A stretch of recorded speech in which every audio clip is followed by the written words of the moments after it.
صاف ہو، خوشبو آ رہی ہو، تو آپ باہر کی میل کو بھول جائیں گے اور بڑی گہری اور پرسکون نیند سو جائیں گے۔ یہ بات ہمیں سمجھاتی ہے، اے ظاہر کو خوبصورت کرنے والے، تیرا سکون ظاہر کو صاف کرنے سے نہیں بلکہ باطن کو منور کرنے میں اللہ نے رکھا ہے۔ حضرت موسیٰ علیہ السلام اللہ نے کلام کیا، امام غزالی نے اس بات کو نقل کیا ہے، اور اللہ تبارک و تعالیٰ نے فرمایا اے میرے کلیم یہ بندے بھی بڑے عجیب ہیں، اتنے عجیب ہیں جو ظاہر بندے دیکھتے ہیں اس کو تو بڑا صاف رکھتے ہیں، لیکن جو دل میں دیکھتا ہوں اس کو صاف نہیں کرتے، جو دل میں دیکھتا ہوں اس کو صاف نہیں کرتے۔ مسلم شریف کی حدیث ہے، مسلم شریف کی حدیث حضرت ابو ہریرہ راوی، نبی پاک علیہ السلام نے فرمایا ان اللہ تعالی لا ينظر الى صورکم ولا الى اجسادکم ولكن ينظر الى قلوبکم۔ حضور فرماتے رب نہ تمہارا جسم دیکھتا ہے نہ تمہاری شکلیں دیکھتا ہے، وہ تو تمہارا دل دیکھتا ہے۔ یعنی خاص نظر جو ہے وہ اللہ تبارک و تعالیٰ دل پر فرماتا ہے۔ اور حدیث کے آخری الفاظ کیا ہے؟ نبی کریم نے اپنی انگلیوں کا اشارہ کیا، اشارہ باصابعہ الی صدرہ، حضور نے یوں اشارہ کیا، اللہ اللہ اے بندہ خدا، کبھی اپنے من کو جس طرح حضور نے اشارہ کیا، اشارہ کر کے اپنے دل کو کہتا کہ اے دل تو کب پاک ہوگا، اے یاد مصطفیٰ کے مکین تو کب پاک ہوگا، اے جلوہ محبوب کے طلبگار تو کب پاک ہوگا۔ یاد رکھیں من میلا تو سب میلا، تن میلا اور من اجلا ہو تو کام بن جاتا ہے، من اجلا ہو تن اجلا ہو تو پھر بندہ مقام ولایت کو پہنچ جاتا ہے، لیکن من میلا ہو تن اجلا ہو تو بندہ منافقت کی طرف چلا جاتا ہے کہ زمانے کو تو دکھاتا ہے کہ بڑا نیک ہے، زمانے کو تو بتاتا ہے کہ بڑا اجلا ہے، لیکن من کے اندر جو دشمنی چھپی ہے، جو مسلمان کا ویر رکھا ہوا ہے، میرے دوستو وہ کبھی بھی بندے کو مقبولیت کی طرف نہیں پہنچنے دیتا۔ تو من کی میل جو ہے اس میں سب سے بڑا کردار یاد رکھیں وہ کس چیز کا ہے؟ وہ مسلمان کی دشمنی کا۔ من کے اندر جو مسلمان کی دشمنی رکھی جاتی ہے، یہ اتنا بڑا برا میل ہے، اتنا گندا میل ہے، آج کی رات بھی بندہ بخشا نہیں۔ آج کی رات حضور جان عالم خود کہے کہ آج کی رات تو اللہ آسمان دنیا سے صدا دیتا ہے، اے میرے محبوب کی امتیوں، مانگنے والوں آ جاؤ، تمہیں بخش دیا جائے گا جوری پر۔ من کے اندر مسلمان کا ویر رکھنے والا، دشمنی رکھنے والا آج کی رات بھی نہیں بخش جاتا۔ میرے دوستو یہ مسلمان کی دشمنی کے بڑے روٹ ہیں جو ظاہر ہوتے ہیں زندگی میں، اور یہ دشمنی حقیقت میں ہمیں بے قرار رکھتی ہے۔ اور یہاں یاد رکھیں اصلاح باطن کے حوالے سے آج پہلا بیان ہے، کل عشاء کے بعد دوسرا، اور اختتامی مجلس جو ہے محفل کو انشاءاللہ پیر شریف کو عشاء کے بعد ہوگی۔ میرے دوستو یہ بار بار کیوں اللہ کہتا ہے کہ مسلمان سے دشمنی نہ رکھو؟ نبی پاک نے کہا کہ یہ دشمنی تمہیں شب برات میں بھی معلوم رکھے گی، کبھی غور کیا بار بار تاکید کیوں کی جا رہی ہے؟ حقیقت میں تاکید اس لیے کی جا رہی ہے ہمارے گھروں کی رونق اسی سے وابستہ ہے، ہماری گلی کی رونق اسی سے وابستہ ہے، ہمارے خاندان کی رونقیں اسی ایک اصول پر مبنی ہیں، اور وہ اصول ہے اندر سے دشمنی نکال لو، محبت ڈال لو، خدا کی قسم پورا علاقہ خوشیوں سے بھر دیا جائے گا۔ یہ بار بار یہ اصول دیا ہے، اور وہ اصول اس لیے دیا ہے کہ ہمارے نبی ہمیں صرف نماز پڑھانے نہیں آئے، ہمیں صرف سجدے کرانے نہیں آئے، ہمیں زندگی کا ڈھنگ بھی بتانے آئے، زندگی کیسے پر رونق ہوتی ہے، کیسے پر مسرت ہوتی ہے۔ وہ پیسوں سے خوشیاں نہیں خریدی جاتی، بیلیوں خوشیاں خریدی جاتی ہیں خوشیاں بانٹ کر، خوشیاں بانٹ کر۔ دل میں دشمنیاں پالنے والا کبھی خوش نہیں رہتا، کبھی خوش نہیں رہتا۔ اس کی وجہ کیا ہے؟ ایک رائٹر نے بڑی پیاری بات کی، نبی پاک کے فرمودات کو میں آپ کے سامنے اس حوالے سے پیش کروں گا۔ اور مسلمان کی دشمنی میں جو ظاہری کردار بندہ ادا کرتا ہے وہ غیبت کی صورت میں ادا کرتا ہے، اس پر بھی چند احادیث آپ کے سامنے 25 منٹ کے اندر رہتے ہوئے پیش کروں گا۔ میرے دوستوں، ایک رائٹر نے بڑی پیاری بات لکھی سکسیس کے حوالے سے، کامیابی کے حوالے سے۔ کہتے ہیں کہ کامیاب ہونا چاہتے ہو تو دنیا اور دوستوں کی اور خاندان کی دشمنی نکالو سب سے پہلے۔ کیوں؟ کیونکہ جو دشمنی پالتا ہے وہ اپنے بارے سوچ ہی نہیں پاتا، وہ تو لوگوں کے بارے میں سوچتا ہے کہ آج اس کو گرانا کیسے ہے، آج اس کا کام تباہ کیسے کرنا ہے، آج اس کا رشتہ توڑوانا کیسے ہے، آج اس کو ذلیل کیسے کرنا ہے۔ مجھے بتائیے، جو بندہ صبح سے لے کر شام تک یہی سوچتا ہے کہ میں نے اس کو ذلیل کیسے کرنا ہے، تو وہ خود کو کامیاب کیسے کرے گا؟ وہ خود کو کامیاب نہیں کر سکتا۔ پہلے تو دل کو اور عقل کو فارغ کرو نا ان کاموں سے۔ عقل اور دل فارغ ہوگا تو وہ تمہیں راہ بتائے گا، وہ تمہیں طریقہ بتائے گا، کامیاب ہونے کا راستہ دے گا۔ روشن عقل تمہیں رہنمائی دے گی، عقل تمہیں ترقی کی راہ پر چلائے گی۔ دوستو، بڑی عجیب فطرت ہے بندے کی کہ بندہ جانتا ہے تقدیریں اللہ کی طرف سے لکھی جاتی ہیں، عزتیں اللہ کی طرف سے لکھی جاتی ہیں، عظمتیں اللہ کی طرف سے لکھی جاتی ہیں۔ اللہ کے قلم میں جس کے لیے روٹی لکھی ہے وہ روٹی پہنچ کے رہے گی۔ اللہ نے وَتُعِزُّ مَن تَشَاءُ وَتُذِلُّ مَن تَشَاءُ کا مہر لگا دیا ہے۔ اے بندے، عقیدہ رکھ کے بھی تو دوسرے کو ذلیل کرنے کی پلاننگ کرتا ہے، دوسرے کو بے عزت کرنے کا پروگرام بناتا ہے، دوسرے کا کاروبار ٹھپ کرنے کے لیے جادو کراتا ہے۔ میرے دوست، یہ خود تجھے پیچھے دھکیل رہی ہیں باتیں۔ اپنے آپ کو آگے بڑھانا چاہتے ہو، اپنے آپ کو اگلی منزل تک لے جانا چاہتے ہو، کامیاب دنیا میں بھی خود کو دیکھنا چاہتے ہو اور قبر میں بھی مسکراتے چہرے سے جانا چاہتے ہو، تو سب سے پہلے دل کے اندر سے مسلمان کی دشمنی نکال دو۔ خدا کی قسم آدھی منزل تو یوں ہی طے، آدھی منزل یوں ہی بندہ طے کر جائے گا کہ صرف دل سے دشمنی نکال دو۔ دشمنی تو آپ نے وہ بات پڑھی نہیں ہے کہ ایک بندہ مر گیا اور قبر میں اسے رکھا گیا تو فرشتے پوچھنے آ گئے کہ میاں تیرا رب کون ہے اور تیرا دین کیا ہے، جو منکر نکیر سوال کرتے ہیں۔ تو اللہ نے فرشتوں کو جواب دیا۔ کس نے جواب دیا؟ اللہ نے کیا جواب دیا کہ اے فرشتوں، اس سے سوال نہ کرو، کیونکہ زندگی میں اس نے میرے بندوں سے نفرت نہیں رکھی ہے، تو آج قبر میں اس سے حساب کس بات کا؟ بندوں سے اس نے دشمنی نہیں رکھی ہے، میرے بندوں سے یہ پیار کرتا رہا ہے۔ پہلا اصول ہے، زندگی کو کامیاب بنانا چاہتے ہیں، قبر اور آخرت کو کامیاب دیکھنا چاہتے ہیں، یہ دشمنی نہ پالو۔ یہ کانٹے ہیں جو بار بار دل میں چبھتے رہتے ہیں۔ وہ کیسے چبھتے ہیں؟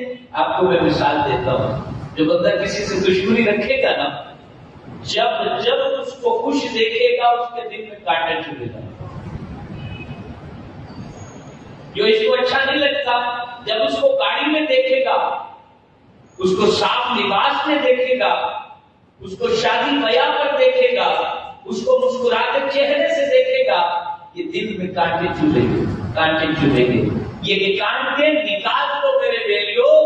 جب جس کو دیکھو گے، خدا کی قسم، ہر چہرہ لقد خلقنا الانسان فی احسن تقویم، رب کا پیدا کردہ پھول ہے۔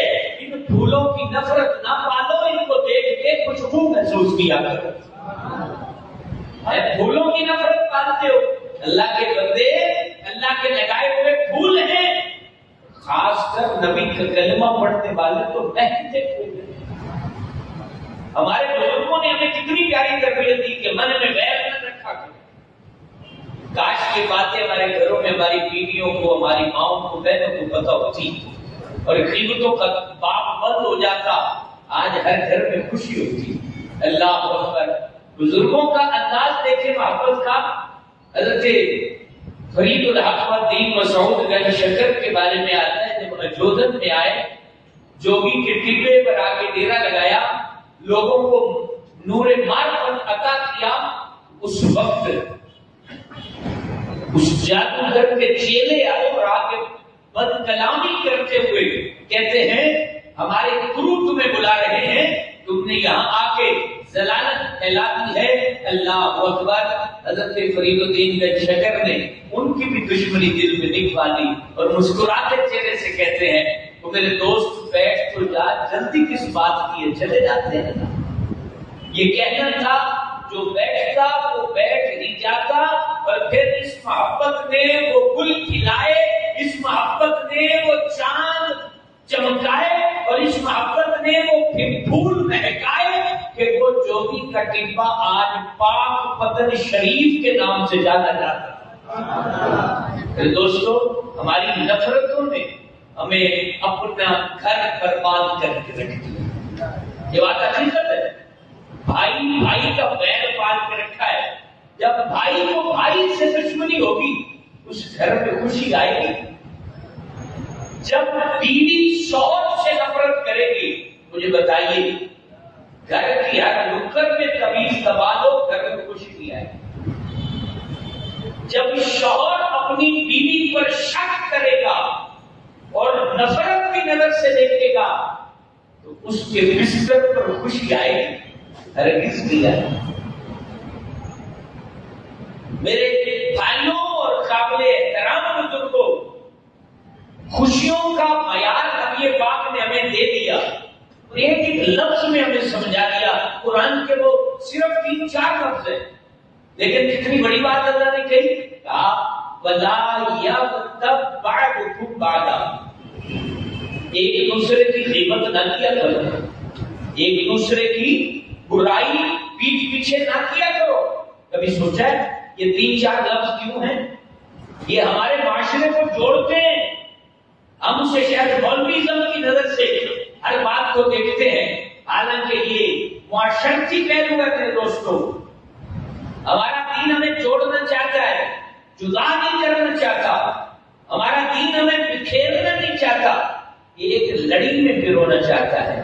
قطرہ سمندر میں رہے تو سمندر کہلاتا ہے، قطرے کو باہر نکال دو تو وہ قطرہ کہلاتا ہے۔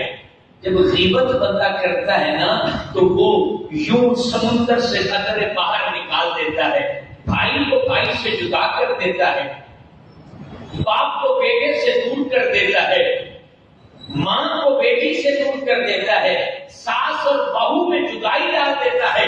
غیبت کرنے والا معاشرے کا ناشور ہے، معاشرے کو تباہ کر دیتا ہے، بکھیر دیتا ہے، خوشیاں لوٹ لیتا ہے اور ہلاکتوں کی ضمانتیں لوگوں کو دیتا ہے۔ اس لیے اللہ نے فرمایا اے میرے بندو، میں تمہیں بکھرنا نہیں دیکھنا چاہتا، میں تمہیں اکٹھا دیکھنا چاہتا ہوں۔ وہ دوسری حدیث یہاں جوڑیے، اللہ کے نبی فرماتے ہیں جب باپ بیٹا، ماں بیٹی، بہو پوتے پوتیاں ایک دسترخوان پر بیٹھتے ہیں تو حضور نے فرمایا رب اس گھر کو رحمت کی نگاہ سے دیکھتا ہے۔ لیکن جہاں غیبت آ جاتی ہے تو اکٹھا نہیں بیٹھا جاتا۔ غیبت کرنے والا بھائی کو بھائی سے جدا کر دیتا ہے، وہ اس کو آ کے کہتا ہے یار وہ اپنے بھائی کے لیے بڑا اچھا ہے، لیکن وہ تو پلاننگ کر رہا ہے کہ اس دکان سے تیرا حصہ نکال دے، وہ تو پلاننگ کر رہا ہے کہ تجھ سے وراثت چھین لے۔ اللہ اکبر۔ اس کے لیے چند جملے بھائی کو مرتے دم تک دور کر دیتے ہیں۔ اس لیے نبی پاک نے کہا غیبت بھائی کی نہ کرو، یہ دشمنی کا اظہار ہے جو من میں بندہ پالتا ہے نا، جو اس میں گند اندر رکھا ہوا ہے، یہ اس کا اظہار بندہ کرتا ہے۔ یوں غیبت کر کے. اور ہمارے پیارے آقا مولا نے غیبت سے اتنی نفرت کی.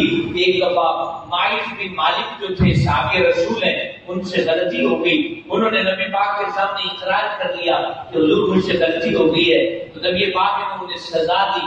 سزا دینے کے بعد حضور علیہ السلام نے تو بندوں کو دیکھا وہ بات کر رہے ہیں. وہ کیا بات کر رہے ہیں کہ یار یہ مائز نے کتنا برا کیا ہے، اس نے آ کے یہاں اقرار کیوں کیا جرم کا، اس کو یوں سزا نہ دی جاتی. برائی بیان کر رہے ہیں.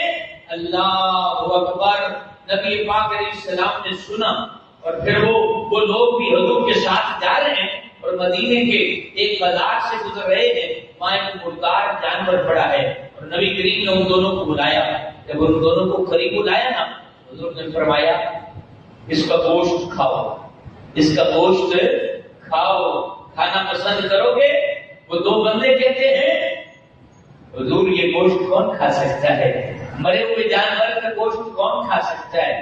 تو نبی پاک نے کہا کہ تم نے اپنے بھائی کی بات کی تھی نا، وہ مردار کھانے سے بھی بدتر تھی. مردار کھانے سے بھی بدتر تھی. میرے دوستو، مردار کون کھاتا ہے؟ نہ میں کھاتا ہوں نہ آپ کھاتے ہیں. لیکن غیبت سارے شوق سے کرتے.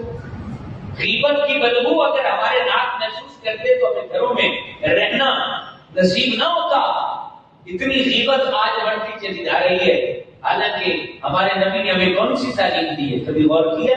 حدیث سنیے. فرمایا کل مسلم علی مسلم حرام دمہ ومالہ وعرضہ او کما قال.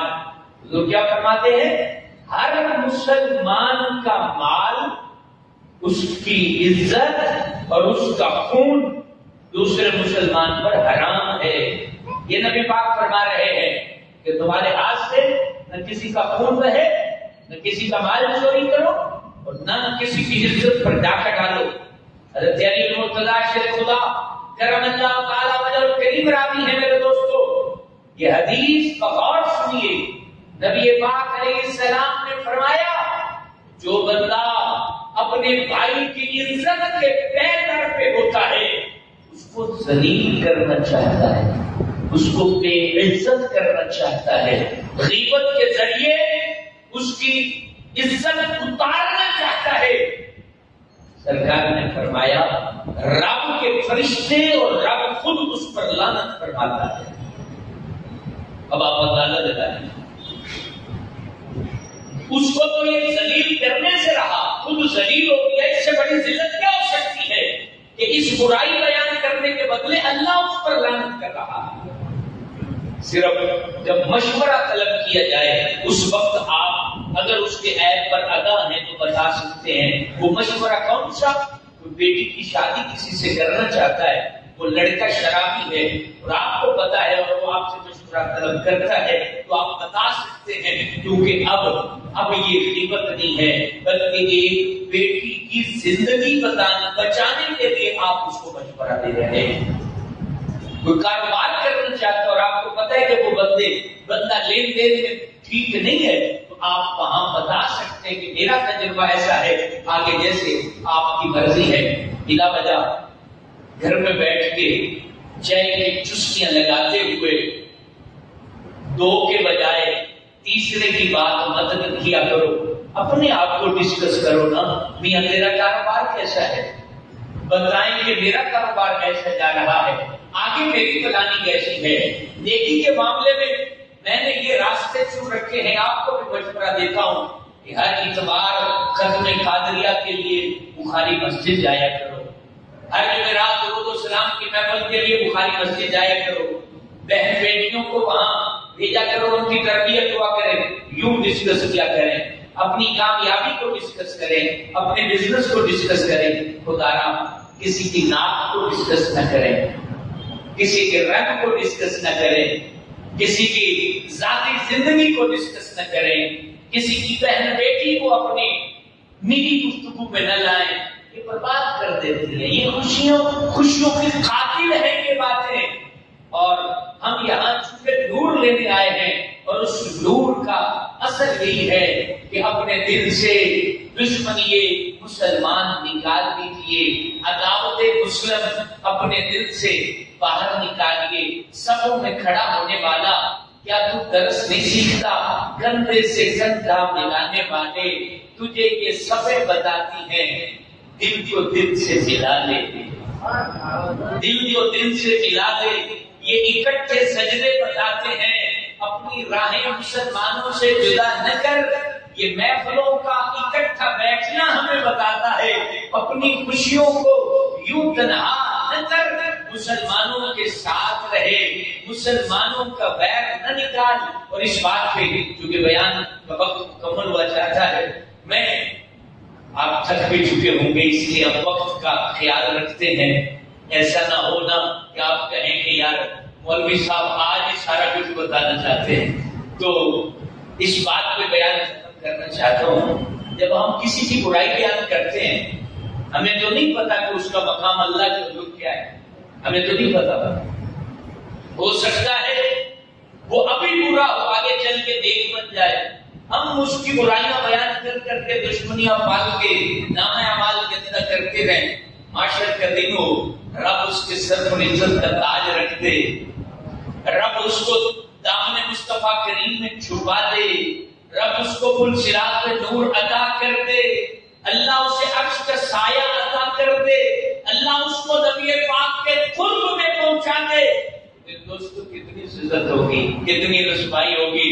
دل میں جب خیر نہیں ہوگا، ہر بندے سے جب پیار کرو گے تو کسی نہ کسی کے دامن سے لگ کے جنت میں چلے جاؤ گے، کسی نہ کسی کا دامن ہمیں جنت میں لے جائے گا۔ خوشیاں بانٹنا چاہتے ہو، خوشیاں پانا چاہتے ہو، خوشیاں پھیلانا چاہتے ہو، پورا معاشرہ خوش دیکھنا چاہتے ہو، تو دل سے عداوت مسلم نکال دو، نکال دو، نکال دو۔ شب برات کی برکت بھی پاؤ گے، زندگی کی برکت بھی پاؤ گے، اور مصطفیٰ کریم کی رحمت سے بھی حصہ پاؤ گے۔ اللہ عمل کی توفیق بخشے۔ اور آج رات انشاءاللہ صلاۃ التسبیح کے بعد جو بیان ہوگا اس کا موضوع ہے فکر آخرت۔ آخرت کی فکر پانے کے لیے خود بھی تشریف لائیں، دوستوں کو بھی اس کی دعوت عام کیجیے۔ اللہم صلی وسلم وبارک علی سیدنا و مولانا محمد معدن الجود والکرم وعلی آلہ وصحبہ وبارک وسلم۔ اے اللہ کریم، تیرے بندے تیری محبت کی وجہ سے مولا، تیرے محبوب کریم کی محبت کی وجہ سے باطن کا نور پانے کے لیے کب سے بیٹھے ہیں، اور پھر بیان سننے کے لیے بھی یہ بیٹھ گئے ہیں۔ اے اللہ، یہ جتنے بندے تیرے حضور حاضر ہیں، مجھ سمیت سب کی مغفرت عطا فرما دے۔ اے اللہ، خوشی پانے کے لیے تو مسجد میں آئے ہیں مولا، ہمارے دامن کو خوشیوں سے لبریز فرما دے، ہمارے دامن کو خوشیوں سے بھر دے یا رب العالمین۔ تیرے بندے یہاں آئے، قرآن مجید کی تلاوت بھی کی گئی، 30 قرآن پڑھے گئے، سورہ مزمل 500 بار پڑھی گئی، آیت کریمہ پڑھی گئی، کئی لوگوں نے عبادات کی، مولا سب قبول فرما اور اس کا ثواب امت محبوب کو پہنچا دے یا رب العالمین۔ تیرے بندے جو یہاں بیٹھے ہیں اس وقت تک موت نہ آئے جب تک نبی پاک کی زیارت نہ کریں یا رب العالمین۔ حضور کے دیدار سے ہمارے سینے روشن فرما، ہمیں ساری زندگی غیبت کی نحوست سے بچنے کی توفیق عطا فرما۔ اے اللہ، جو بھائی بھائی کی غیبت کرتا ہے، جو باپ بیٹے کی، بیٹا باپ کی، اور یہ وبال ہمارے معاشرے میں پھیل رہا ہے، اس سے ہمیں رہائی عطا فرما دے یا رب العالمین۔ بخاری مسجد کی رونقوں کو دوبالا فرما دے، یہاں آنے والے ہر بندے کی دعا قبول فرما دے، آمین یا رب العالمین۔ صلی اللہ علیہ محمد وآلہ وسلم۔